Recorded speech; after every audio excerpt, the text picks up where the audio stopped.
আওয়ামী লীগের নির্যাতন, নিপীড়ন, হত্যা, গুম, খুনের সবচেয়ে বড় ভিকটিম আমাদের দল। আমি নিজেও 112টা মামলা 13বার জেলে যাওয়ার সুযোগ পাই। আমরা সবসময়ই আপনার মনে করি যে যে সমস্ত রাজনৈতিক দল আপনার ফ্যাসিবাদের পক্ষে থাকবে, যারা ফ্যাসিবাদের পক্ষে আওয়ামী লীগ কাজ করেছে, তাদের প্রতিটি ব্যক্তির শাস্তি হওয়ার প্রয়োজন। তাদেরকে নিয়ে আসা উচিত আপনার আইনের আওতায়, তাদের চিকিৎসা হওয়া উচিত। এবং এই বিশেষ করে দলের প্রধান শেখ হাসিনা, তিনি এককভাবে আমি মনে করি responsible for the killing of thousands of people, এবং যেন টর্চার, নিপীড়নের জন্য তিনি দায়ী। সুতরাং তার বিচার ইতিমধ্যে শুরু হয়েছে। আমরা আশাবাদী তিনি এবং তার সঙ্গে যারা এই হত্যাকাণ্ডের সঙ্গে, গণহত্যার সঙ্গে এবং এই ফ্যাসি আক্রমণের সঙ্গে জড়িত, তাদের প্রত্যেকেরই বিচার হবে।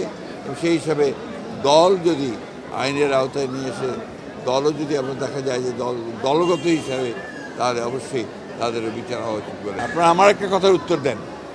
আমি এই কথাগুলোর উত্তর কতবার দিয়েছি। গত দুদিন আগে আমি একটা প্রেস কনফারেন্স করেছি, তারবার এই প্রশ্ন করার তো কোনো মানে হয় না, তাই না?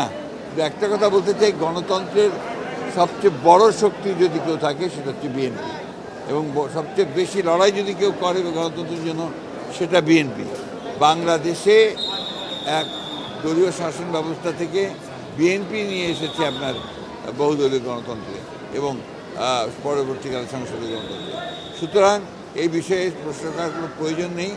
একটা জিনিসকে, এই দেশটাকে সকলকে মিলে বাঁচাতে হবে, এবং আপনার প্রত্যেকটি রাজনৈতিক দলের দায়িত্ব হচ্ছে যে দেশকে সঠিক ট্র্যাকে ওঠানো, এবং যত দ্রুত আপনার সেটা ওঠানো যাবে ততই মঙ্গল।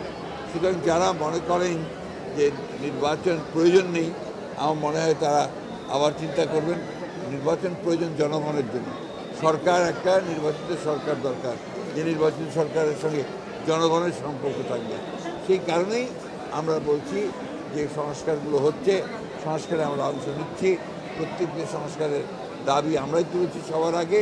সুতরাং সংস্কার এবং নির্বাচন এর মধ্যে কোনো কন্ট্রাডিকশন নেই।